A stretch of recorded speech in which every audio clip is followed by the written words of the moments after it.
Donc bonjour à tous. Donc ce soir un petit talk sur les API REST et le CRUD-P. Donc le CRUD-P, c'est souvent on parle de CRUD, Create, Read, Update, Delete. Et moi donc j'ai rajouté le P pour patch. Donc les API REST, c'est quelque chose qui commence à être assez mature. Il y a des normes que tout le monde, certaines normes que tout le monde respecte. Il y a encore certains points qui font débat. Et ici, je vous propose donc de voir à la fois la partie norme de l'API REST, une RFC spéciale qui dit comment gérer les réponses d'erreur, et une implémentation. Et j'ai choisi l'implémentation qu'il ne fallait pas faire au talk d'avant. Donc, Spring Boot, Hibernate, JPA. Alors, on ne s'était pas concerté. Vous pouvez le... Donc, qui suis-je? Donc, je m'appelle Christophe Agoero. J'ai 20 ans d'expérience dans le mode Java. Je suis actuellement architecte logiciel. J'ai implémenté mon premier web service SOAP à l'époque, donc en 2007, et mon premier web service REST en 2015.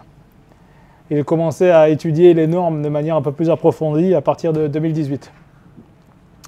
Je suis membre du ParkJug. Et niveau réseaux sociaux, bon, je ne suis pas terrible, mais il y a un GitHub et un YouTube. Et sur le GitHub, vous retrouverez le code de ce soir. Alors, les normes concernant les endpoints d'un CRUD-P. Donc la gestion des erreurs est basée sur la RFC 9457. Alors je vous préviens tout de suite, je risque fort de dire la RFC 7807. Parce que c'est la 9457 vient de remplacer la 7807 pour mise à jour. Donc par exemple, si vous voyez l'abstract sur le site, là il y a encore marqué 7807. Et je m'en suis aperçu qu'il y a cet après-midi en fait qu'il y avait eu un remplacement. Il n'y a vraiment pas grand-chose comme évolution dedans. Tout le cœur y est. Et donc on va voir l'implémentation des endpoints de A à Z. C'est-à-dire les exceptions qui vont nous amener donc à la gestion d'erreurs. L'entity, le DTO, les mappeurs, le repository, le service et le contrôleur. On va voir un petit peu toutes les couches. Donc ici c'est un tableau personnel que je donne aux équipes de développement pour savoir comment on va respecter les endpoints. Donc les endpoints, c'est plusieurs choses. Il y a la méthode, donc get, push, spot, patch et delete. Il y a qu'est-ce qu'elle fait. Et il y a le code HTTP de retour et il y a le body. Par rapport à ce tableau que j'ai fait moi-même, on va dire qu'il y a 90% qui est partagé par toute la communauté. Il y a quelques subtilités. Donc on va pouvoir retrouver par exemple le fait que moi, quand je dois renvoyer la ressource entière, j'aime pas la renvoyer sous forme de tableau et je mets systématiquement un objet englobant. Donc c'est pour ça que vous voyez liste de ressources plus total, parce que je ne vais pas renvoyer une liste de caractères, je vais renvoyer un caractère liste qui contiendra la liste de caractères et le champ total. C'est plus facile à consommer, c'est pas plus difficile à écrire. Et vous allez voir que moi, mon vrai but, en fait, c'est que l'API soit le plus facilement consommable. Vous allez voir que j'ai une devise qui va arriver peu après. Et je risque de la redire bien plusieurs fois dans la soirée. Autre chose qui n'est pas très, on va dire, qui fait débat encore, c'est sur le delete. Est-ce que quand la ressource n'existe pas, il faut renvoyer un 204 ou un 404? J'ai fait le Youngblood dessus il y a 2 ans. Donc vous pouvez retrouver la vidéo et vous verrez pourquoi moi je vous dis que je préfère le 204. Ah non, mais à l'époque, moi, c'était Youngblood. Et maintenant, c'est le ParkJug Academy. Une autre chose, la représentation de la ressource doit être unique, que ce soit une récupération par identifiant entière ou paginée. C'est-à-dire que si vous décidez que votre caractère DTO, donc qui va correspondre à 5 champs, et bien ces 5 champs-là, quand vous faites la récupération par identifiant, si vous faites la récupération totale, vous allez avoir une liste donc, de ces personnes, et il faut que les personnes dedans, elles ont ces 5 mêmes champs. Et si on fait la récupération en paginé, donc on va retrouver une page de personnes, donc dedans il y aura la liste de personnes plus les métadatas, et là encore, il faudra que les personnes ont la même, le personne DTO, le caractère DTO a la même forme. Là encore, c'est pour simplifier la vie du client qui va consommer. Donc la RFC 9447, 57, donc elle propose une structure, en fait, un body d'erreur. Et elle propose aussi un header content type. Donc je vous l'ai mis ici en détail. Donc c'est ces 5 champs-là, le type, le title, le statut, le détail et l'instance. Et donc on va faire en sorte que, quelle que soit l'erreur que renvoie notre API, elle respecte ce body. Alors là, moi je vous l'ai mis en JSON parce que ma démo est en JSON, mais la RFC prévoit exactement la même chose pour le XML. Alors la RFC précise qu'on peut ajouter des champs additionnels. Donc les 5 ceux-là sont obligatoires, mais on peut en rajouter. Donc moi par exemple ici j'ai rajouté un attribut timestamp qui donne l'heure de l'erreur. Ça a peu d'intérêt métier, là c'est plus pour vous faire voir comment en fait on va pouvoir le faire dans Spring Boot. Comment Spring Boot nous permet de rajouter ce champ additionnel. Et donc l'intérêt de la RFC, comme vous le disiez, c'est que le body d'erreur à réponse unique, ça va faciliter la vie au client pour le consommer. Et donc là on arrive à ma maxime, en API comme en économie, le client est roi. C'est-à-dire que comme... Voilà. Donc moi mes API sont toujours designées par rapport à celui qui va la consommer. Moi je me place du point de vue consommateur. Si sur 50 endpoints différents, j'ai 50 objets de retour différents pour les erreurs, je deviens dingue. Donc voilà. Et maintenant, on va passer dans le code.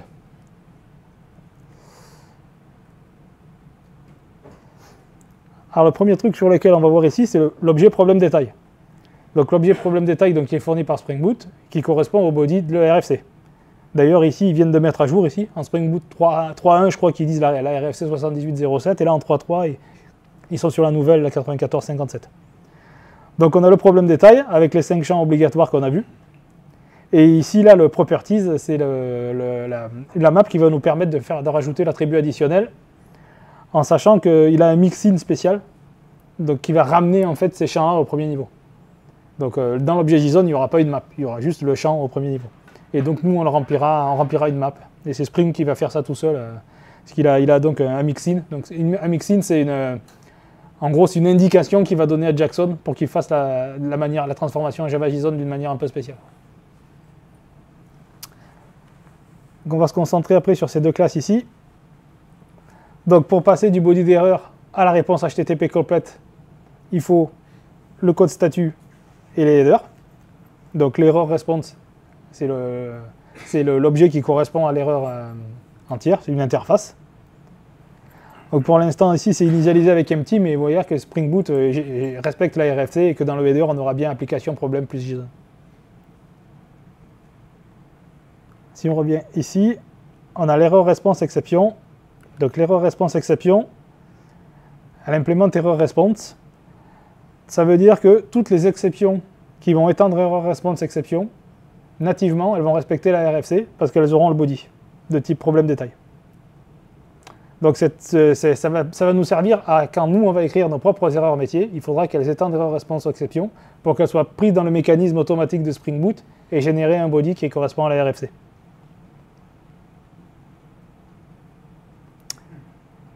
L'autre chose qu'on voit ici, c'est le response entity exception handler. Donc ça, c'est la classe où Spring gère déjà lui-même une partie des exceptions nativement. Donc toutes celles-ci là. Donc ça veut dire que sur ces exceptions-là, on n'a rien à faire. Spring nous renverra forcément une erreur de type error response. Il faudra quand même, la seule chose qu'il y aura à faire, c'est l'activation. Donc on va faire une première démo. Alors vous allez voir qu'ici j'ai fait en fait j'ai fait deux modules Spring. Il y en a un qui est basique et l'autre qui est pro, c'est-à-dire il y a un petit peu des fonctionnalités plus avancées. Donc on va par exemple, voilà, le create, ça sera très bien pour faire le cas. Donc là par exemple j'ai un booléen, un champ visible, un booléen. D'ailleurs vous le verrez, il n'est même pas dans l'entité. Hein. C'est juste pour faire voir ici comment Spring va gérer ça. Et donc si ici je mets contrôle. Voilà, là, une magnifique exception. Bon, c'est un 400 bad request, c'est pas mal. Alors le body c'est n'importe quoi. Bah, si vous imaginez si vous renvoyez ça à un client, à mon avis, vous risquez d'avoir des problèmes. Et au niveau header, c'est application JSON, ça ne respecte pas la RFC non plus. Donc on peut faire de même ici, là, ça c'est un autre type d'erreur, hein. C'est une autre exception, mais ça va faire la même chose. C'est-à-dire que ça va renvoyer un body imbuvable. Et le dernier truc, ici, alors là vous ne le voyez pas, mais sur ce code-là, j'ai une annotation de validation. Et donc là, c'est pareil. Si ça ne respecte pas... Ah bah si, ah bah oui, si, justement. Là, elle est bonne. Donc j'ai réussi à créer. C'est là qu'elle n'était pas bonne. J'aurais pas dû la corriger. Voilà. Et donc là, on a une erreur imbuvable. Donc, la première chose à faire, si on veut que Spring gère bien ces erreurs, enfin celle-ci là, qui gère nativement, c'est là que c'est activé. Donc pour activer, il y a deux manières. Dans la partie basique, on va activer en jouant sur un properties. Donc on va aller ici dans le YAML. Et voilà, et ici à la place du enable false, on va mettre enable true. J'ai les DevTools, normalement ça devrait aller vite. Et donc on peut repartir sur Postman. Voilà, là on a déjà, rien qu'en activant la RFC, on a quelque chose qui correspond. Il a bien récupéré, il a bien vu l'erreur sur mon annotation de validation, on verra après le DTO. Hein, mais... Et pareil pour les... Donc ça c'est une erreur de type méthode argument not valide, et ça c'est une erreur de type JSON not readable. En fait, c'est pareil, voilà. Donc là, vous voyez, il met fail to read request. Tout à l'heure, il mettait invalid request content. Vous voyez, il fait la différence entre la forme est bonne, et la forme est bonne, mais il y a un champ qui n'est pas bon. Et en plus de ça, je ne vous l'ai pas fait voir tout à l'heure, mais ça respecte la RFC, c'est-à-dire que ça respecte bien le header. Et donc là, pour arriver là, vous avez vu, j'ai fait aucun code. J'ai juste activé la RFC.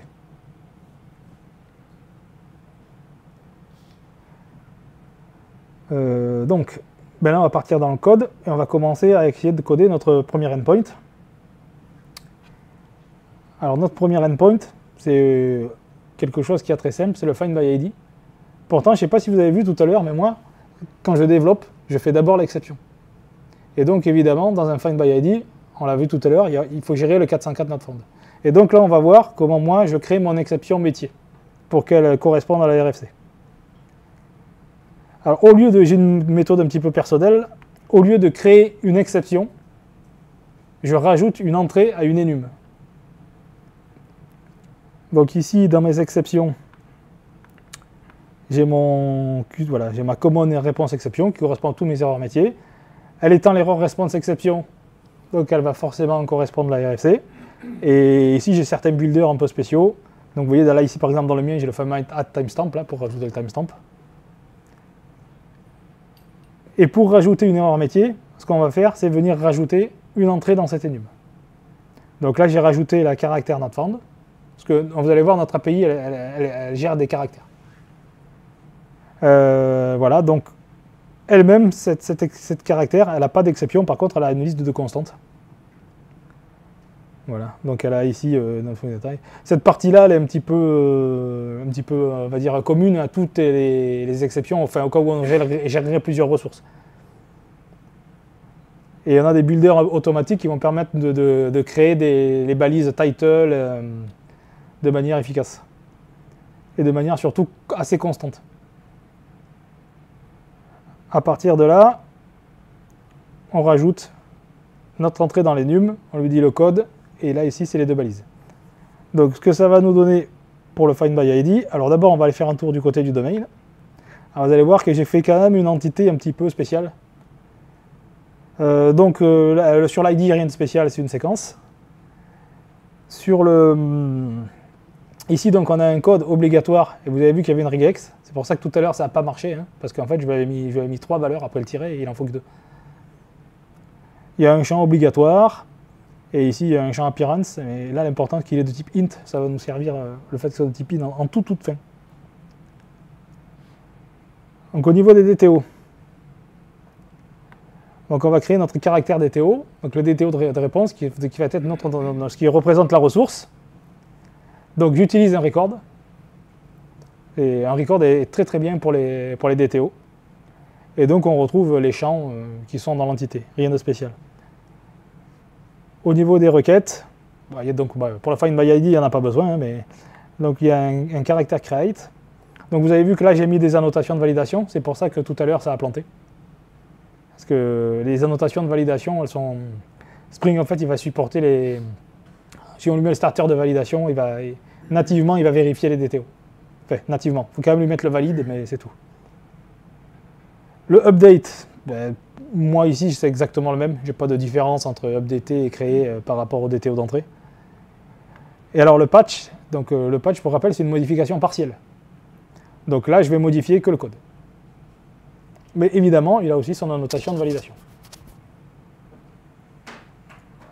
On va aller voir au niveau repository, rien de spécial. J'étends JPA repo. Au niveau service, on va même aller au niveau mapper d'abord. Et donc au niveau mapper, là vous voyez, on a un build DTO from entity et build entity from create DTO ou from update DTO. Donc très classique.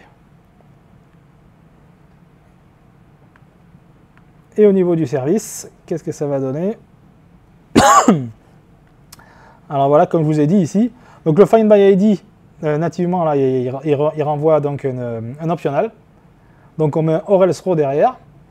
Et pour lancer mon exception métier, ben, je vais lui dire je lance ma custom error exception et je lui donne la valeur de l'enum. Là, ici, c'est un champ additionnel qui est détail, qui n'est pas obligatoire. Mais il va rentrer en compte dans le détail. Donc si maintenant je refais un find by ID, alors 19, ça existe, 191, ça n'existe pas. Voilà. Donc vous voyez là on a le détail, on précise bien l'utilisateur qu'il avait demandé l'identifiant 191, bon, on peut le retrouver ici. Hein. Et au niveau du header, on a bien problème plus JSON. Bon. Le find by ID en général c'est pas compliqué. Hein. Pour le find all, donc là au niveau basique, je ne vais pas respecter mes préconisations, c'est-à-dire que je vais renvoyer directement, je ne vais pas faire d'objet englobant. Donc au niveau ici, ben, il n'y a rien de spécial. Au niveau du contrôleur, ça va ce qui va changer, voilà. Donc ici, voilà, il va directement renvoyer la liste de caractères. Ce qui est important ici, c'est qu'il appelle le même mapper par contre. Pour garantir en fait que l'objet, la représentation de l'objet, ce soit le même partout, il faut que systématiquement, qu'on l'appelle par liste, par paginé ou par et tout. En fait, il y a une petite latence. Je ne change pas trop vite d'écran. D'accord. Donc voilà, donc pour garantir qu'on respecte que la représentation de la ressource soit unique, ben le plus simple c'est d'appeler le même mapper. Ce que ça donne au niveau du code, non, plutôt au niveau de l'appel. C'est bon. Donc voilà, là on a l'objet avec directement le tableau. Moi j'aime pas ça du tout. Mais en basique, ça peut faire l'affaire. Moi je sais qu'il y a certains clients web service qui ont du mal à consommer ce genre de choses. Et même si après on veut tester si le tableau il est vide ou pas vide, on est obligé de faire alors s'il y a arrêt différent de nul, machin. Moi je lui renverrai toujours mon objet. Si c'est vide, il peut tester. Il peut tester directement l'objet point total, supérieur à 0 ou pas. Beaucoup plus simple. Et donc voilà, c'est toujours pourquoi, pour simplifier la vie au client, je vous le rappelle, en API commande économie, le client est roi.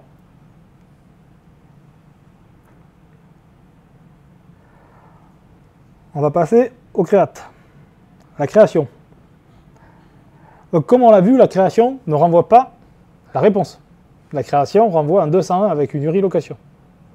Là, ce qu'on va voir, c'est qu'en fait, Spring, en gros, nous oblige à respecter cette norme. Donc c'est très bien. Donc vous voyez ici que quand je lui fais un response entity.create, ce qu'il attend, ben là, vous ne le voyez peut-être pas parce que c'est petit. Alors, il y a du lag de fou. Mais ce qu'il attend, c'est bien une URI. Il n'attend pas un body.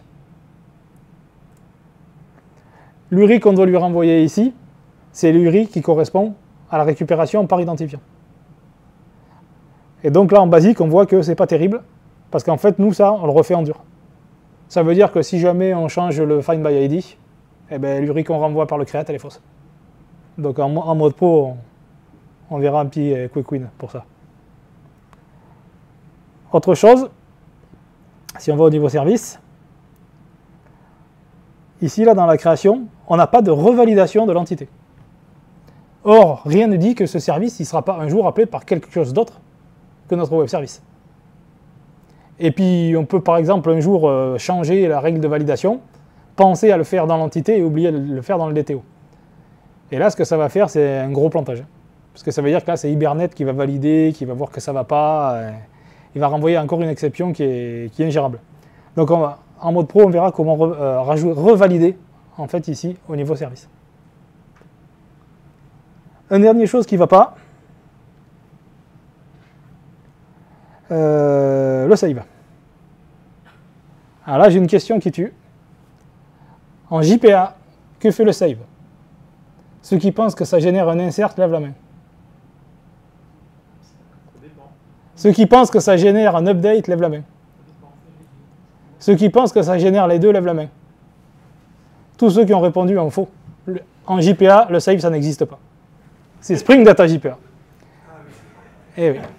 Et justement, c'est là où, des fois, c'est bien d'aller à l'intérieur des frameworks, parce qu'on va voir que le save, eh ben, c'est pas bien du tout. Pourquoi c'est pas bon, le save? Parce que le save, lui, donc il est obligé de respecter JPA. Il va appeler les vrais trucs de JPA, c'est-à-dire le persist, qui va lui systématiquement générer un insert, et le merge, qui lui va systématiquement générer un update. Et comment il fait pour savoir? Il appelle ça la isNew. Alors bon, déjà on peut perdre du temps avec ça. On peut le surcharger éventuellement.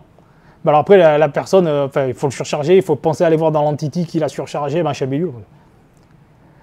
Ben alors que nous, de toute manière, là, on est dans un create, hein. On veut faire un insert, il n'y a pas de débat, quoi. Donc déjà, ça sert à rien. Mais c'est pire que ça. Là, en fait, dans l'exemple que je vous ai fait voir tout à l'heure, quand j'ai lancé le create, ça a marché. Pourquoi ça a marché? Parce que j'ai un ID de séquence. C'est-à-dire qu'au moment où je fais le create, mon ID est nul. Si par contre, maintenant, vous avez une entité avec un identifiant choisi, admettons, ce fameux code, là, moi, je m'en sers directement comme clé primaire. Mais c'est moi qui le choisis. Donc là, au create, je vais lui passer le code. Et donc là, ce que ça va faire, le save, c'est qu'il va me générer un update au lieu d'un insert.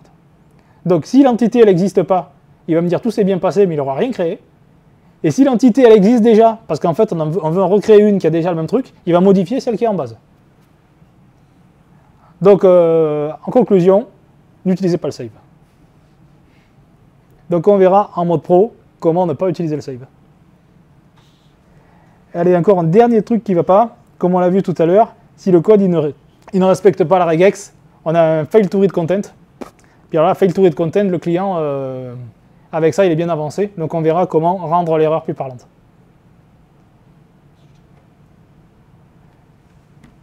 L'update. Bon, en fait, l'update, il va avoir... en gros, il a les mêmes problèmes que le create. C'est-à-dire que... Bon, déjà, on n'oublie pas de refaire le find by ID. Et on ne fait pas un exist by ID ou un truc comme ça. On rappelle le find by ID qui est déjà dans le service. Comme ça, si on essaye d'updater quelque chose qui n'existe pas, on va bénéficier du fait que ça gère déjà le 404 NotFound. Parce qu'il y en a qui font ici un exist by ID et qui retrouvent l'exception. Ben, autant utiliser celle du find by ID, c'est plus simple. Et on a toujours ce problème du save. Et pareil, on aura toujours les exceptions qui ne sont pas parentes. Au niveau du patch, je vous le donne en 1000. Problème d'exception. Donc, exception pas parlante. Et encore une fois, le save. Et là, en plus, selon comment vous allez construire la partie caractère, voilà, on va la chercher en base, elle existera toujours. Donc, ça veut dire que là, le mode basique, il va marcher. Mais c'est un cas typique d'ici où il va marcher. Il sera juste pas performant parce qu'il va appeler le isNew pour rien. Mais en général, quand c'est avec une séquence, ça va toujours marcher. Sinon, de toute manière, les gens auraient déjà porté plainte contre Spring. Si à chaque fois qu'on avait un truc avec une séquence, ça ne marchait pas, et comme les 3/4 du temps, on a une séquence, voilà. Mais en tout cas, il faut bien savoir, si ce n'est pas une séquence, il n'y a rien qui marche. J'en ai fini avec le patch. Rien de spécial, hein. Donc le patch, lui, donc, il va prendre l'ID ici, là. Il y en a aussi qui, dans l'update, ou dans le patch, ils mettent dans le JSON, dans le DTO, ils mettent l'ID. Et ils vont chercher, en fait, cet ID-là, pour aller récupérer l'entité. Alors qu'en fait, non. L'ID qui compte, c'est l'ID qui en passe par un. C'est celui-là qui fait foi. Donc il ne faut pas utiliser... Déjà, il vaut mieux pas utiliser un ID dans un... Il vaut mieux pas mettre l'ID dans le create DTO ou dans l'update DTO. Enfin, dans le create DTO, on n'aura pas le choix si ce n'est pas un ID généré par une séquence. Mais en tout cas, dans l'update, il ne faut jamais le mettre. Et il faut dire, et ce qui fait foi, c'est absolument l'ID qui est dans le pass. Parce que moi, j'ai eu des cas où on le mettait, Et il y a un dev qui a fait un développement qui prenait l'ID dans le pass, et il y a un dev qui a fait le développement qui prenait l'ID dans le DTO, et puis quand ça a tout pété, on ne savait pas d'où ça venait. Et parce qu'évidemment, au bout d'un moment, il y a quelqu'un qui a envoyé avec un ID différent dans le DTO et dans le pass.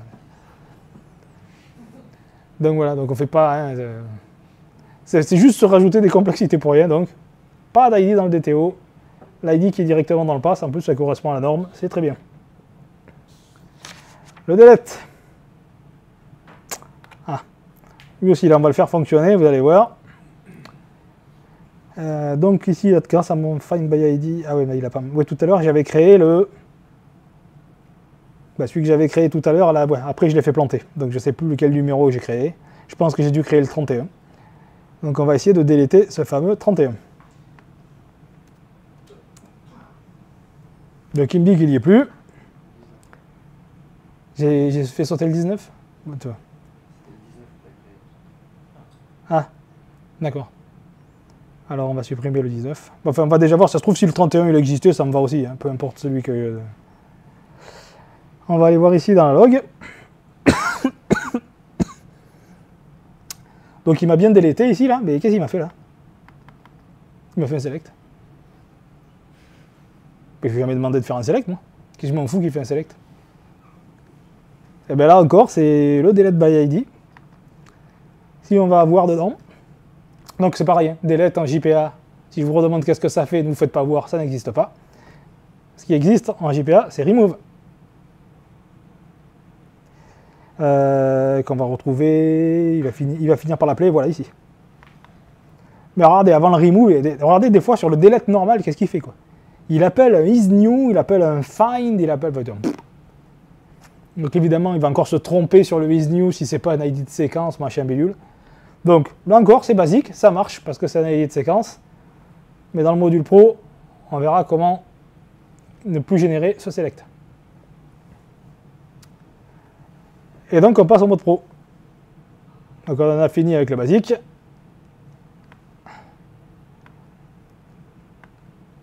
On va démarrer le mode pro. Donc je suis le roi du ASCII art.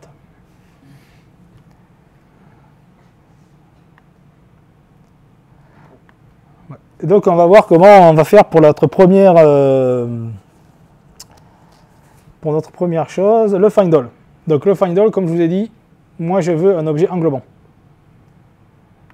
Donc comment on va faire? Ben, la première chose à faire, c'est évidemment de créer l'objet englobant, parce qu'en mode basique, il n'existe pas. Donc au niveau des DTO de réponse, ici, il y en a un en plus. Alors il y en a même deux en plus, le page DTO, c'est pour la pagination. Je ne sais pas si on aura le temps, c'est très intéressant, mais c'est très compliqué la pagination. Donc le caractère liste DTO, qui évidemment, comme on doit avoir une représentation unique, va contenir l'autre DTO. Et là, c'est un espèce de truc que je vous donne. En fait, moi, quand je suis en train de manipuler, de coder dans Java, j'aime bien savoir sur quelle collection je suis en train de travailler. Si c'est un list, si c'est un set, si c'est une collection tout court, etc. etc. Par contre, si je renvoie ça dans un JSON, list, lui, JSON, c'est crochet-crochet. Hein. List, set, tout ça, il ne connaît pas. Donc là, ce que je fais, c'est que je fais une petite transformation Java JSON. Donc ça permet d'avoir le type, la bonne collection en Java quand on travaille, mais d'avoir le S, qui lui est plus familier pour le JSON. Donc au niveau mapper, le caractère list mapper, que je vous dis, comme on doit avoir évidemment la même représentation, ce qu'il va faire, c'est qu'il va appeler le mapper de l'autre, juste en boucle. Donc cette méthode-là, elle n'existait pas avant. Hein. Je l'ai rajoutée donc, dans la partie caractère mapper. On rajoute en fait au cas où on crée une petite méthode pour que ce soit plus facile au cas où on le fasse avec une liste.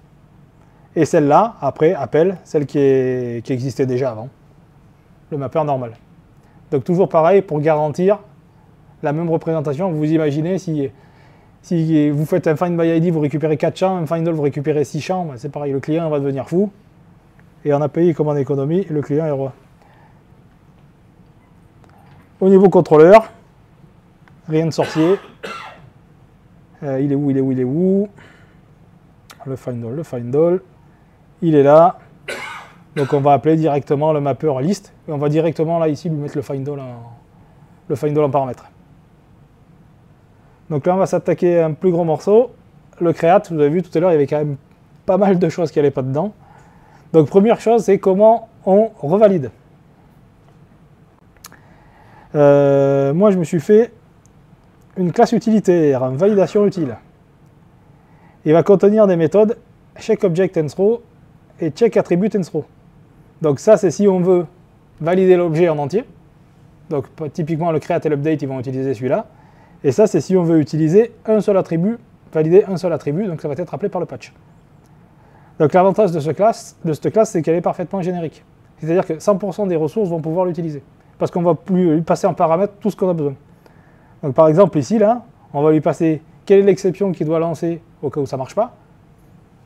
On va lui passer la classe de l'objet, l'attribut qu'on veut tester sur l'objet, la valeur qu'on a récupérée du JSON, et on va l'appeler le validator.validateValue. Donc ça, c'est ce qui est fourni par l'API de validation.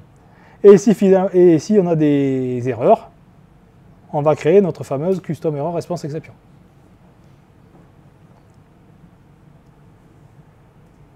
Ici, c'est une nouvelle valeur. C'est pas un not found. C'est pas un... Donc c'est une validation. Donc qui dit une nouvelle erreur dit une nouvelle entrée dans notre enum. Donc ici, là, dans l'enum, du caractère exception, on a une nouvelle entrée, voilà, caractère constraint violation type, qui va être fait pour gérer toutes ces erreurs de validation de DTO. Il ne nous reste plus qu'à voir côté service comment on utilise tout ça. Vous allez voir que là, vu une fois que les choses elles sont mises en place, puis en plus ça c'est des choses à mettre en place une fois pour toutes. Donc le caractère service. Voilà. On appelle un checkObjectAndThrow avant d'appeler. Bon, là je vous spoil un peu déjà pour le coup d'après, mais... Voilà. Donc ça c'est le premier truc. On va faire le checkObjectAndThrow.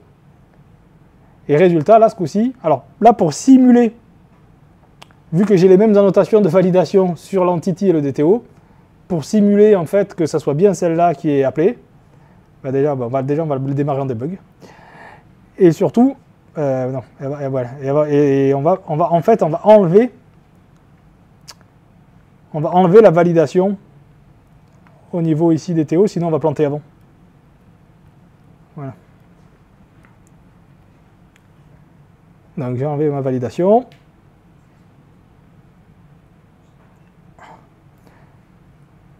Ici, on peut tout fermer. Et on passe en mode pro. Je vous ai pas fait voir le final. Voilà. Donc là, on a un objet JSON qui contient la liste de caractères, enfin l'arrêt plutôt en JSON, et le total. Au niveau de la création, donc vous voyez là, le code il n'est pas bon. Hein. Il n'y a qu'une lettre et il en faut deux. Donc là, vous voyez, je suis arrivé, je suis descendu jusqu'au mon service, hein, parce que j'ai enlevé la validation du DTO. Et donc, je vais appeler ma méthode utilitaire. La méthode utilitaire, ici, elle va valider. Elle va trouver qu'il y a une contrainte de validation. Après, j'ai des choses, j'ai encore des petites méthodes utilitaires qui vont un petit peu bien, on va dire, fabriquer l'exception et fabriquer pour que le body soit plus parlant. Et là, maintenant, j'arrive avec un... Voilà. Donc là, par contre, le client, ce coup-ci, il n'a pas fail to read request. Il a j'ai un 400. Alors, après, vous êtes censé même construire votre site où vous référencez toutes vos exceptions. Voilà. Donc ici, moi, j'ai un appjug.fr.error. Et là, vous pouvez faire même une documentation en ligne de vos erreurs. C'est l'intérêt de la balise type. Title, c'est plus un code. Éventuellement, ça, si c'est consommé par un front, vous pouvez lui dire, si tu as ce code-là d'erreur, tu mets tel message, etc. Au cas où il ne veut pas utiliser directement le détail, parce qu'il peut aussi utiliser directement le détail. Mais si par exemple on veut faire du multilingue, le détail forcément il est qu'en une langue.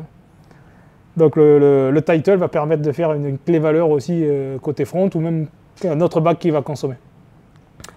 Donc l'instance c'est l'URI qu'on a appelé, et on a notre fameux timestamp ici, donc notre champ additionnel qui, comme vous le voyez, est bien ramené au premier niveau.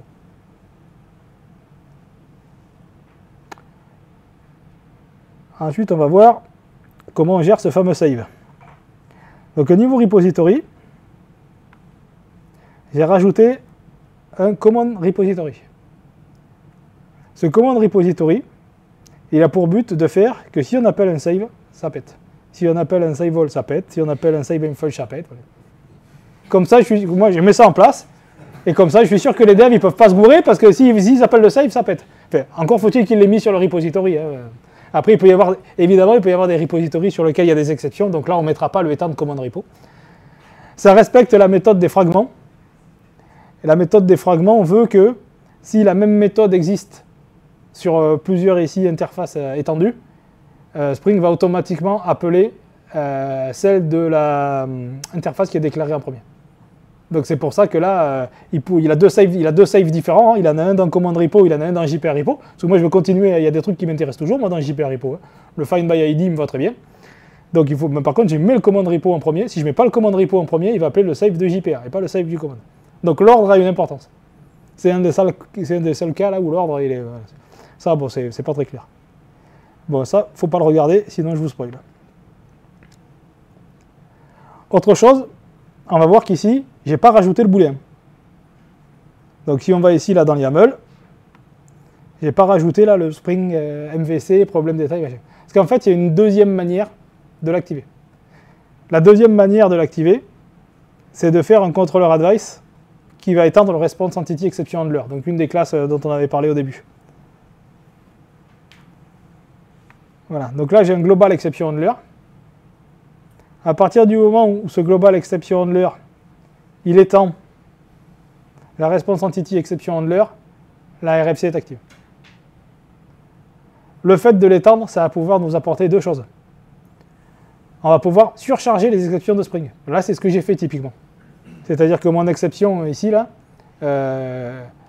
si en fait je la retravaille pas, j'aurais toujours eu mon fail to request. C'est juste que là, je l'ai activé d'une autre manière. Donc là, ce que j'ai fait, c'est que c'est moi qui lui ai dit, alors dans le cas où tu es une méthode not valid argument, ici, là, eh ben, je retravaille. Je retravaille pour essayer de sortir de l'exception un message plus parlant. Alors je vous le dis, c'est casse-gueule. C'est casse-gueule, et il m'est arrivé après d'avoir des erreurs là-dedans. Si jamais vous avez une erreur là-dedans, résultat, vous renvoyez une espèce d'erreur 500 toute minable, et c'est encore bien pire que le fail to request de Spring. Donc la règle de base, try catch. On récupère l'ancienne, on fait un gros try catch, et uniquement si on n'a pas planté, on renvoie la nôtre. Sinon, on renvoie au moins celle de Spring, et c'est déjà moins pire. Et puis on log, comme ça on verra ce qui n'a pas marché dans notre transformation pour la corriger plus tard. Donc ça, c'est la première chose, c'est surcharger celle de Spring. Donc pour ça qu'ici, il y en a override. Mais une deuxième chose qu'on peut faire, c'est rajouter les nôtres. Donc moi, jusqu'à présent, je n'avais pas besoin de rajouter les miennes, parce que les miennes, en fait, elles étendaient le custom error response exception. Et le custom error exception, il étendait l'error response, et donc c'était pris nativement dedans. Mais là, on va voir un cas. Alors là, déjà, je vais vous faire voir le HTTP message not readable. Donc le message not readable, c'est quand je fais un body qui n'est pas lisible, comme le nom l'indique. Donc voilà, si je fais par exemple un true, maintenant, là, ici, j'ai une recognize token true, ça aurait être true ou false. Donc c'est beaucoup plus parlant. Je peux laisser le code à faux parce que ces exceptions-là, elles sont prioritaires, les exceptions de format. Enfin, on va quand même corriger celui-là. Autre chose ici, voilà, je peux carrément faire un JSON qui n'est pas du tout conforme. Voilà. Donc là, il nous dit, là, tu as un problème là, au niveau du backslash, là, et au niveau du colonne, je crois qu'il met, voilà, une name. Enfin, voilà, illégal unquote, parce qu'il n'y a pas la quote. Je crois que j'ai fait aussi un cas spécial où quand le body était vide. Non, là c'est directement une de Spring. C'est la 415, c'est la média HTTP média invalide exception.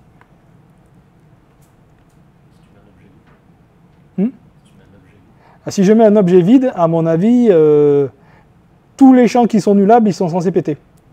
Donc je ne sais pas sur lequel il va péter. Ah oui, donc là comme j'ai démarré un debug aussi, on voit que ça passe dans mon retravail à moi. Hein. Voilà, là il m'a mis last name ne doit pas être vide, alors pourquoi il avait choisi celui-là en premier, je ne sais pas. Par contre, moi dans mon API, quand je le fais moi-même à la main, et que ce n'est pas sur le DTO, quand j'ai plusieurs erreurs, je renvoie la liste des erreurs, comme ça il a directement tout de coup.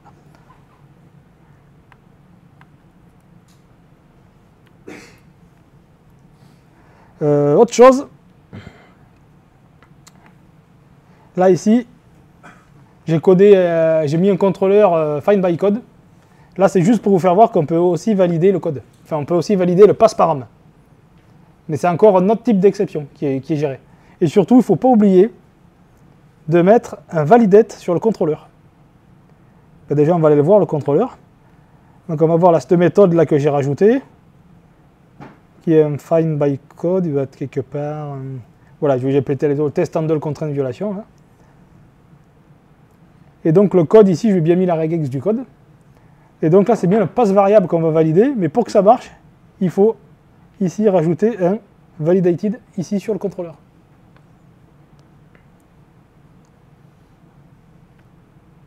Et là, donc c'est pareil, mais vous voyez que je ne tombe pas au même endroit. Là, je tombe sur une constraint violation exception. Et donc là, celle-ci, elle n'est pas nativement dans Spring Boot. Ce n'est pas une override. Hein. C'est moi qui l'ai rajoutée. Donc comme ça, on a vu les deux cas. Le cas où on surcharge et le cas où on en rajoute une nous-mêmes. Donc celle-là, voilà, c'est moi qui ai rajouté mon handler et qui l'a fait. Et voilà. Et donc là, on a le... Alors il fait ça comme ça, test exception.code. C'est comme ça qu'il essaye de faire comprendre que c'est cette valeur-là ici dans l'URL qui n'est pas bonne. Qu'est-ce qu'il nous reste à voir?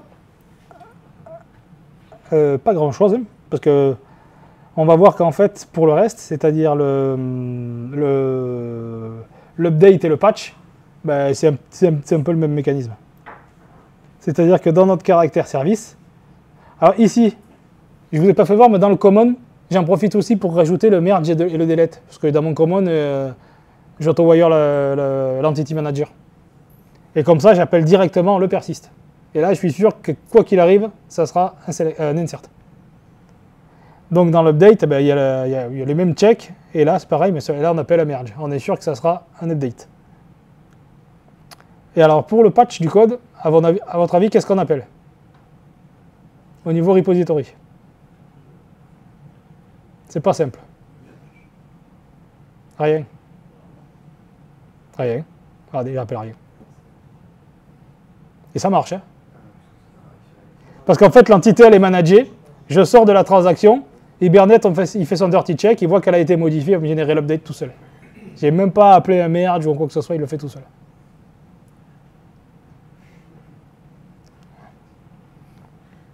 Et ici, vous voyez, oui, le check attribute, ici, voilà, l'appel, il est un petit peu différent. Parce que là, on va lui donner quelle est la classe et quel est le code. Parce que là, on va checker que la partie code. Il nous reste à voir le delete qui faisait ces fameux select avant. Là, il n'y a qu'une solution, il faut créer une JPQL. Parce qu'il n'y a pas d'équivalent. En fait, là, il n'y a que remove qui existe. Donc voilà, et Spring fait d'abord son find by ID, machin, bon, c'est pas la peine, ça prend pas beaucoup de temps. Hein. Donc ici, là, voilà. Delete from character C where ID égale, modifying, terminé, ça va générer directement le delete. Donc là, on en a fini déjà avec le mode pro, qui est beaucoup plus avancé. Et le dernier truc qui reste, et on l'a vu que c'est très important avec l'exemple du marteau, là, moi, mes caractères, c'est bien, j'en ai 30. Mais le jour où j'en ai 30 000, c'est mort. Parce que 30 000 en mémoire, enfin, avec Spring Boot, ça ne marchera pas. Hein. Enfin, ou alors, il faut avoir une bonne machine. Hein. Donc, il faut absolument coder le web service paginé. Moi, ce que je conseille, c'est de jamais coder et le find all paginé et le find all pas paginé. Soit la ressource, il n'y a pas beaucoup de valeur, c'est pas la peine de s'embêter avec un paginé. Soit la ressource, il y a beaucoup de valeur, et systématiquement, il faudra paginer. Donc c'est pour ça que là, vous allez voir que, comme moi j'ai mis les deux dans la démo, je ne respecte pas mon tableau, parce que je suis obligé de mettre un slash page pour différencier les deux URI. Mais évidemment, dans la réalité, si vous mettez que le paginé, il ne faudra pas de slash page. Hein. Ça sera slash caractères avec un S. Et là, par contre, il y a beaucoup de choses à faire pour le mettre en place. Alors, on va voir. D'abord, au niveau repository, il faut étendre ici le JPA spécification. Le JPA spécification va avoir nativement cette méthode-là qui nous intéresse, qui va envoyer une page à partir d'un objet pageable et des spécifications. Les spécifications, pour faire simple, ça sert à rendre les critères de l'API Criteria réutilisables. et les combiner facilement. Pageable, c'est un objet spécial que Spring utilise pour pouvoir en fait passer dans l'URI et page égale, et sort égale, et size égale, machin. Donc si vous mettez ça dans l'URI, il va arriver à vous transformer ça en un objet pageable. Il a tout un mécanisme en fait pour arriver à transformer les choses, parce que vous allez voir que dans la pagination, on va pouvoir rajouter du tri et du filtre. Donc l'objet pageable, si on respecte bien la convention, il va pouvoir faire ça.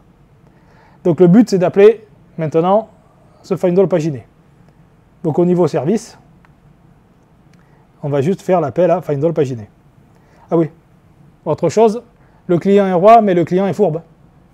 C'est-à-dire que vous lui faites une API paginée, moi ça m'est arrivé, hein. Premier truc qu'il fait, moi ça m'emmerde de paginer, hein. Donc tu vas me donner la page 0 et les 100 000 premières valeurs. Voilà, évidemment, il y a tout qui pète. Donc, qu'est-ce qu'on fait? C'est qu'on lui met une taille maximum. Voilà, avec notre fameux custom error exception. Et là, on va tomber sur une invalide pagination. Cette invalide pagination-là, c'est une classe de constante commune à toutes nos ressources où il y aura des paginations. On pourra faire de la pagination, parce qu'on aura systématiquement un page size max. Et comme je vous le disais tout à l'heure, comme le service, on n'est pas sûr de qu'il soit appelé par le contrôleur, on fait la vérification de la taille de la page ici, mais on la fait aussi au niveau contrôleur. Et évidemment, autre piège, il ne faut pas que la taille ici soit plus petite que la taille du contrôleur. Sinon, vous allez permettre à la personne de passer toutes vos couches et de planter. Et donc, vous voyez que là, il y a un findAll. Donc là, par contre, là, on peut dire que là, Spring est un peu magique. Parce que là, vous allez voir qu'il va arriver à générer, d'ailleurs, il va générer plusieurs requêtes, il va remplir les informations de métadonnées, parce qu'évidemment, la page, il faut donner plein de métadonnées, il ne suffit pas de renvoyer l'objet, il faut renvoyer les métadonnées pour que le client puisse paginer. Ensuite, au niveau contrôleur. Donc là, ici, voilà, j'ai mis mes... Il faut qu'il y ait des défauts. C'est-à-dire que s'il appelle slash characters avec un S et qu'il a mis pas de page, pas de size, pas de tri ni rien, il faut des choses par défaut. Donc nous, par défaut, il aura une page de 10, ça sera la première page, parce que les pages, elles commencent à 0. Là, on lui dit qu'au maximum, il en a 20, et par défaut, ça va trier sur l'ID. Voilà. Donc tout ça, là, c'est des valeurs par défaut. Et comment ça va se passer ici? Voilà. Donc vous voyez qu'ici, on a des annotations ici, là. Notre fameux objet pageable, là. On peut lui rajouter des pageable défauts pour lui préciser les défauts. Des parannotations à ce niveau-là. Et le sort par défaut aussi. Parce qu'une pagination sans sort, ça ne peut pas marcher. Hein. Réfléchissez-y, vous allez voir une pagination sans sort, ça ne peut pas marcher. Et donc ici, là, on a la revalidation de la taille. Et là, on arrive encore dans des trucs un peu succes. Donc, là, j'ai un page DTO. Ce page DTO, c'est un petit peu le DTO qui correspond à l'objet page où il y a les métadatas. Mais moi, ce que je ne veux pas, c'est à chaque fois devoir tout recoder quand j'ai une nouvelle ressource. Donc ça correspondra à une page de Spring. Donc ça sera pareil, quelle que soit la ressource. Ce qui est différent, c'est comment je vais construire ma liste d'entités à l'intérieur. Et c'est pour ça que là, j'ai créé une méthode to-do-list function. Et donc ça, c'est comment en fait on va transformer la liste de ressources en liste de DTO de la ressource. Donc vous imaginez bien que là, en fait, ce que ça va faire, c'est qu'on va lui passer le mapper en paramètre. Et donc, grâce à cette méthode-là, il n'y aura pas à la réécrire, ça marchera pour toutes les ressources.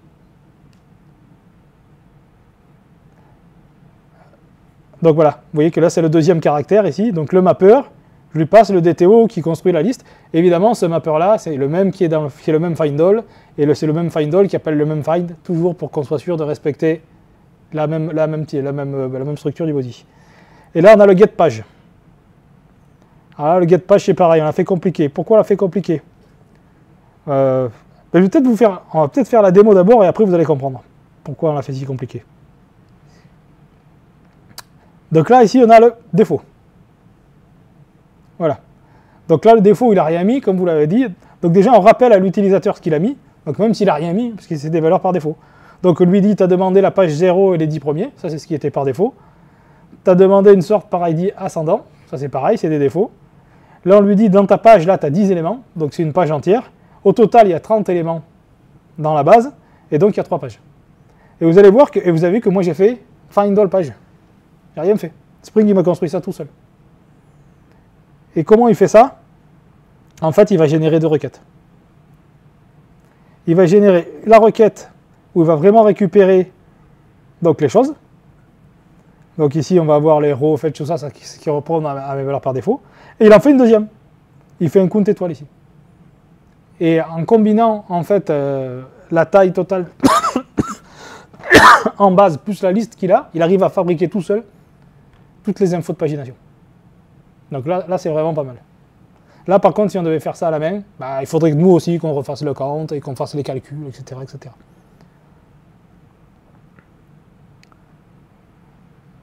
Donc là par exemple on va demander la last page. Alors je ne sais pas si ça ferait vraiment la last page. Ouais mais il n'y en a plus. Ouais, c'est normal, j'ai demandé la 4 pages avec 8, donc ça veut dire qu'il faudrait qu'il y en ait plus de 32. Voilà, mais ça ne plante pas. On lui a dit qu'il a demandé une page d'après, il y a 0 élément. Si on veut, je pense, la dernière page avec des éléments, il faut qu'on va lui mettre 4 pages de 10, ou non, on va lui mettre 5 pages de 8, tiens, pourquoi pas. Et donc, encore une fois, vous voyez là, comme je dis, le slash page, si votre API est paginé, il ne faudra pas la mettre, hein, c'est juste, voilà. Mais le point d'interrogation, page égale, et size égale, et machin, tout ça, c'est documenté dans Spring. Ces infos-là, ces valeurs-là, elles sont documentées dans Spring. Il vous dit précisément quoi mettre pour faire la pagination et pour que ça construise l'objet pageable. Ah bah oui, c'est encore pire. Si je lui demande la page 5, c'est encore pire. Hein. Vous ne m'aidez pas. Voilà. Donc là, je vais demander la page 3. 3 x 8, 24. Il y en a 30, il doit en rester 6. Ouais, je sais compter. Donc, ça, c'est pas mal. Ouais. Attendez, avant d'applaudir, il y a bien mieux. On va rajouter, là on va rajouter des tris et des filtres. Regardez, là on va rajouter des tris et des filtres. Donc c'est pareil, le sort égal, ça c'est normalisé. Par contre, le et apparence égale machin, non, ça c'est moi. En fait, ça, à partir de là, c'est moi qui vais devoir fabriquer la spécification pour lui fournir. Donc là, je fais et first name desk et appearance 1994. Et donc là, déjà, on va bien préciser que voilà. Donc là, il a bien utilisé le sort first name desk. Et il a pris que les années 94. Donc déjà, il n'y a plus que 10 éléments, parce qu'il n'y en a que 10 qui sont sortis dans COF 94, sur ma liste de 30. Et il a bien classé par nom du prénom descendant. Et il fait ça tout seul. La partie génération de la requête, c'est tout seul. Par contre, la partie gestion d'erreur, au cas où le mec il met n'importe quoi dans la requête, là il faut tout faire. Sinon, lui, il transmet tout en bas, il y a tout qui pète. Et c'est là que ça va être un peu plus long. Bon, là, le max size, là, c'est facile. Donc, comme je vous dis, là, c'est le client qui essaye de nous feinter. Donc, comme vous l'avez vu, là, on a fait tout de suite, on teste la page, on se rend custom exception, ça va. Celui-là, il n'est pas compliqué. L'invalid sort not exist, on verra après. Donc là, c'est qu'en fait, on a mis un critère de tri qui n'existe pas. Donc, c'est pareil, on ne va pas attendre d'aller à la base et que Hibernate, il génère la requête et qu'il plante. Moi, j'ai tout un système de vérification, on verra après. Et voilà. Et là, on a une belle attribut, on a une belle truc. L'attribut first name n'existe pas dans la ressource, pas first name, justement, first name. J'ai oublié le S. N'existe pas dans la ressource caractère. Là, à ce coup-ci, on n'a pas validé les tris, on a validé les filtres. Donc, ce coup-ci, on essaye de filtrer par last name, on n'a pas mis le E. Et donc, il va bien nous dire, voilà, l'attribut last name n'existe pas dans la ressource caractère. Et en fait, vous allez voir que tout ça, là, c'est construit aussi grâce à des utilitaires, un petit peu par magie. Mais pas par Spring, ce coup-ci, par moi. Et donc, le dernier cas, c'est que là, on essaye de tracer, pas de trier, de filtrer par appearance égale Toto. Donc, appearance, le champ il existe. Par contre, Toto, c'est un string. Et apparence, c'est un number. Donc, c'est pareil. Avant même de générer la requête, on met l'attribut apparence de la ressource caractère et une valeur invalide. La classe attendue, c'est integer et la valeur, c'est Toto. Donc là, je vais dire, moi, si je suis le client, là, j'ai une erreur comme ça, je suis aux anges. Il y a tout ce qu'il lui faut, quoi. Alors maintenant, pour arriver à ça, vous allez voir, il y a pas mal de boulot. Mais à la fois, il y a pas mal de boulot, mais il y a énormément de choses qui sont après réutilisables, quelle que soit votre ressource. Donc typiquement, là ici, on a une classe utilitaire de spécification qui va rajouter la spécification. Si une spécification existe déjà, il va la prendre, il va rajouter un et. Si la spécification elle n'existe pas, il va faire l'init. Alors là, ici, la partie join, C'est au cas où on s'amuse à faire des jointures avec les spécifications, c'est pas la... Il n'y a pas d'exemple dans cette démo-là. Parce qu'on peut aussi faire des specs sur des champs en jointure. C'est-à-dire qu'on aurait pu lui faire select caractère, join adresse du caractère, et faire un where l'adresse du caractère est égale à Toto. Et donc là, ça veut dire que la spécification, on ne la fait pas directement sur l'entité, mais sur l'entité en jointure. Donc il y a une technique spéciale et j'ai besoin de cette classe utilitaire-là. Donc voilà, donc celle-là c'est pareil, elle est faite une fois pour toutes, on n'en parle plus. Ensuite, j'ai le page util. Alors, pourquoi j'ai cliqué sur mon nom, moi, ça sert à rien. Donc dans le page util, on va retrouver aussi tout un tas de choses. Là ici, je reprends les noms des trucs de Spring. Donc vous voyez là, c'est son fameux page handler là. Voilà. Où lui dedans, il va dire, ben, j'ai page, j'ai size, et si le mec, et c'est comme ça en fait qu'il se base là-dessus. Nous, en fait, pourquoi on récupère ces champs-là? Parce que pour valider en fait si ce que la personne elle a mis dans l'URL, ça existe ou pas, il faut tenir compte que il a pu mettre aussi des trucs qui correspondent à Spring. C'est-à-dire que moi, j'envoie directement la map de toutes les clés valeurs dans mon objet pour obtenir la page. Donc évidemment, si c'est page ou c'est size, il ne s'est pas trompé. C'est juste que moi, j'en ai pas besoin pour ma spécification. Mais donc, j'ai quand même besoin d'avoir la liste. Donc, je vais la récupérer. Voilà. Et donc, voilà. Donc là, c'est ma liste des paramètres possibles de pagination. Donc, la page, la size, etc., etc. Et tout ça, je le mets dans isPageParameter. Donc, quand je suis en train de boucler sur les paramètres que m'a envoyé, si je tombe sur un page paramètre, moi, j'ignore. C'est Spring qui s'en occupera dans la partie où il fait la requête. Là, j'ai des check sort en attribute. C'est là où, en fait, il va vérifier que l'attribut est bien contenu dans la ressource que je suis en train de manipuler. Donc, c'est pareil, on va lui donner la liste d'attributs de la ressource. Donc, on va faire une liste avec tous les champs de la ressource. On va lui dire à quelle classe ça correspond. On lui donne l'objet sort. Il va boucler dessus. Et si jamais il trouve un champ qui ne correspond pas à un des champs de l'attribut, il va faire ce qu'on avait tout à l'heure là. L'attribut sort, l'attribut qui sert à faire donc le sort qui s'appelle first name n'existe pas dans la ressource caractère. Voilà. Donc ça c'est fait tout seul. Là, check value and get, c'est le dernier truc qu'on a vu. Là, non seulement il va vérifier la valeur, il va vérifier que le nom existe, mais en plus il va vérifier que c'est le bon type. C'est-à-dire que là, on va lui passer en paramètre la méthode qu'on veut pour transformer le param qui lui est en string vers la classe qu'on veut. On le verra à l'utilisation. Et là, ici, j'ai quelques exemples. Donc moi, là, par exemple, tout à l'heure, là, pour le appearance, j'ai utilisé ça, le string to int primitive. Et donc, avec tous ces utilitaires-là, là, on peut arriver à construire notre page, ici. Donc là, il vous dit, donc on boucle sur tous les trucs, sur tous les paramètres de l'URL. Si ça correspond à un des champs de la requête, alors comment je sais que c'est un des champs de la requête? Ici, j'ai fait une liste, et là, j'ai utilisé Hibernate JPM ModelGen, qui va générer les classes de constantes qui correspondent au champ. Ça peut servir aussi quand on fait de l'API Criteria pour ne pas voir les trucs en dur. Donc là, je lui fais la liste avec tout ce qu'il y a. Et je boucle. Donc là, par exemple, je suis tombé sur un ID, alors je vais rajouter la spécification ID equals.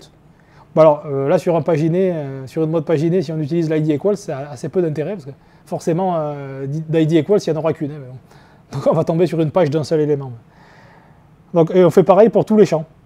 Et donc, là, après, évidemment, là, j'ai écrit ça, c'est comment j'écris les spécifications. Donc, comme je vous ai dit, en fait, ça correspond à l'API Criteria Builder. C'est bien documenté dans le Spring Data JPA. Parce que fait, spécification, c'est du JPA pur, hein, c'est pas du Spring Data JPA. Vous verrez que dans les codes, en général, lui, il les coupe pas en deux. Moi, je les coupe en deux, là. Parce que souvent, il m'arrive de les réutiliser en jointure. Et quand on veut les réutiliser en jointure, en fait, il faut les couper en deux.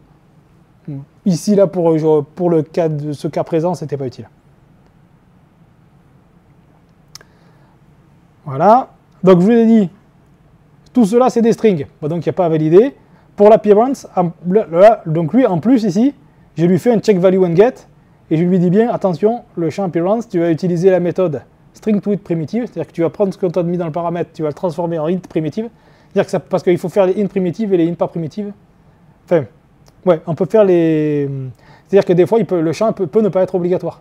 Donc moi il est obligatoire, mais si par exemple il n'était pas obligatoire, on aurait pu demander tous les caractères dont l'année de parution est nulle, parce qu'on l'a pas en base. Et donc il n'aurait pas fallu utiliser le string to int primitive, mais le string to int. Le string to int primitive va empêcher la valeur nulle. Et donc on lui dit que c'est ma classe caractère et qu'il est censé faire retrouver un int. Par défaut, si ça ne correspond pas à un des champs de l'attribut, non, à un des champs de l'entité, on teste si c'est un page parameter, c'est-à-dire ce qu'on a vu tout à l'heure, les trucs de Spring, page, machin, tout ça. Si c'est ça, on ignore. Mais si par contre, ça n'est pas un de cela, ni un de cela, là on sait que c'est pas bon. Il nous a envoyé un truc qui n'existe pas. Et là, voilà, là c'est la méthode pour checker les sortes qu'on a vu tout à l'heure. Et on finit par appeler notre file doll. Voilà. Donc on peut, voilà, donc tous ces mécanismes-là, en fait, c'est vraiment le principe du fail fast. Donc moi j'aime bien faire, c'est-à-dire qu'on pourrait attendre que ça arrive jusqu'à la base et que ça pète, mais si on a des moyens de valider avant, on peut le faire. J'en ai fini avec le mode pro. Est-ce que vous avez des questions ?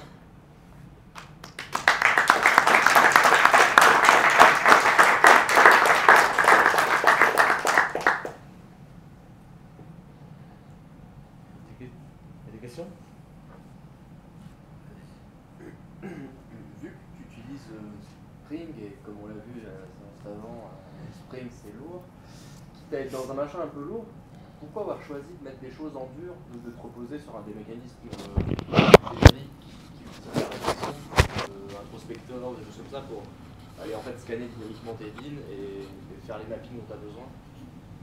Parce qu'en fait, les métamodèles, c'est quelque chose que de toute manière j'ai besoin. Parce qu'en fait, après, quand tu vas faire du critériat, ou du spécification, même en dehors de la pagination, c'est bien de les avoir, au lieu de les mettre en dur. Parce que ça va faire, c'est que si un jour tu renommes un champ, tu vas t'en apercevoir, ça ne compilera plus.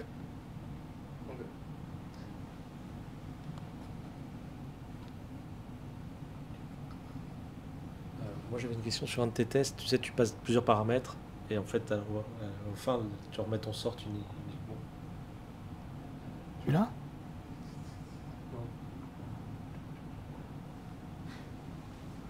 Voilà, celui-ci. En fait, quand tu regardes tout en bas, en bas de ton JSON, tu redonnes le... Je redonne par first name desk. Parce que là, oui, parce qu'en plus du nom, là, ici, Spring vous permet de faire $desk, $ask, $in your case, il a des trucs comme ça aussi, qui c'est nativement... et donc là, on ne l'a pas vu dans la requête, enfin on l'a pas vu, mais il a vraiment généré la requête avec le desk. De toute manière, on le voit, hein, parce qu'on voit bien qu'ici, c'est vraiment classé par... Non, je vois. L'écriture de desk, c'est standardisé dans la doc. Alors, il faut que tu répètes ta question. Alors, la question, c'était, donc, est-ce que les mots comme desk, c'est standardisé? Alors, leur utilisation avec un champ alt. oui. Parce que là, c'est concaténé dans le champ. Oui, parce qu'en fait, tu vas lui donner un champ virgule machin. Si tu veux après rajouter un deuxième sort, tu vas devoir refaire un sort. Alors, admettons, si je veux faire first name desk et je rajoute un sort égal. Alors là, j'ai déjà filtré par appearance, donc ça n'a aucun sens. Voilà. Ouais, voilà. Et sort égale code virgule ask. Voilà. Heureusement, ma validation marche bien. Voilà. Donc là, il a bien dit, c'est classé par first name desk et après code ask. Et si on voit la requête générée, c'est vraiment ça. Et évidemment, oui, savoir comment écrire. Donc si on va ici au bout, alors on retrouve ici le first name desk et desk et code. Oui, ask en fait, ça c'est le sens naturel. Oui. Alors tout ça, comme je dis, oui, comment écrire ça? Il faut déjà bien le documenter, parce que sinon le client ne va pas le connaître.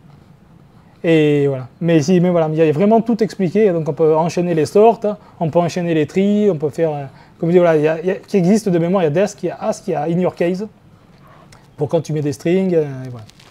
Mais par contre, la pattern qui dit c'est le champ, c'est sort égale le champ, virgule, la manière. Et sort égale le champ, virgule, la manière. Et t'as beau lui en mettre 15, il se débrouille. Par contre, si on écrit une manière qui n'existe pas, et ça aussi, ça gère bien l'erreur. Si on écrit, Est-ce que tu te trompes quand tu écris desk? oui, normalement je vais tomber là-dedans. Ah, je suis pas sûr. Alors on va quand même vérifier.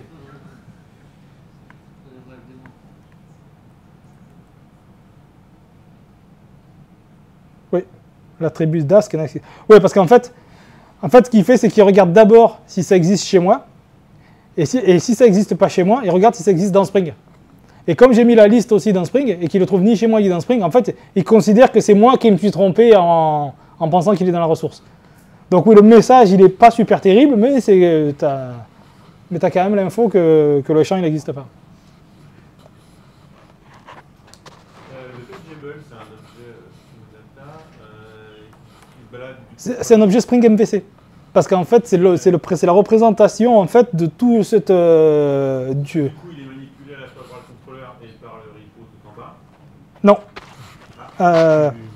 Si. Attends, je crois que je le retransmets direct. Non. Répète là. Non, l'objet pageable. Donc l'objet pageable, c'est un objet qui correspond, donc on va aller voir. Il est dans le caractère contrôleur, il est ici. Il est là. Donc il est bien dans Spring Data. Mais c'est le contrôleur qui sait comment le décomposer en fait. Si moi, du coup là, il se balade dans le contrôleur, donc il est passé à mon service, il passe à mon repo. Non, moi je suis pas sûr que je le passe au service. Je ne sais pas si je m'en sers juste ou si je le passe au service. Si, je le passe, ouais. Du coup, c'est un objet un peu, parce que si on veut, typiquement en archi-exa, on ne va pas vouloir cet objet, on va pas pouvoir se balader dans le service. Est-ce que c'est un objet qui est un peu lourd? Est-ce que si moi je veux le recréer, J'ai pas essayé de surcharger le pageable. Mais de toute manière, si tu surcharges le pageable, en fait, il y a surtout des indications qui lui disent comment il va passer de tous les trucs en paramètres à... Ben, on va l'ouvrir, ça sera plus simple.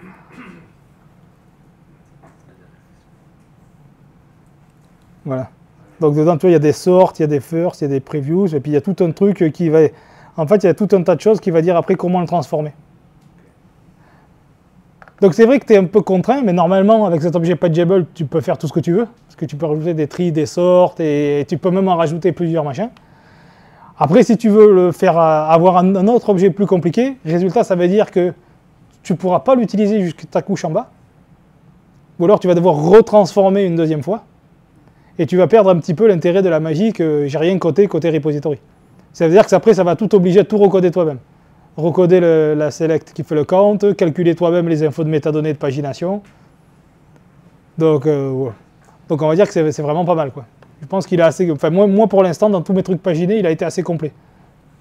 De manière très, et je dirais même plus, très souvent, les clients, même en paginé, ils veulent tout récupérer. Donc, les tris et les filtres, c'est assez rare qu'ils s'en servent.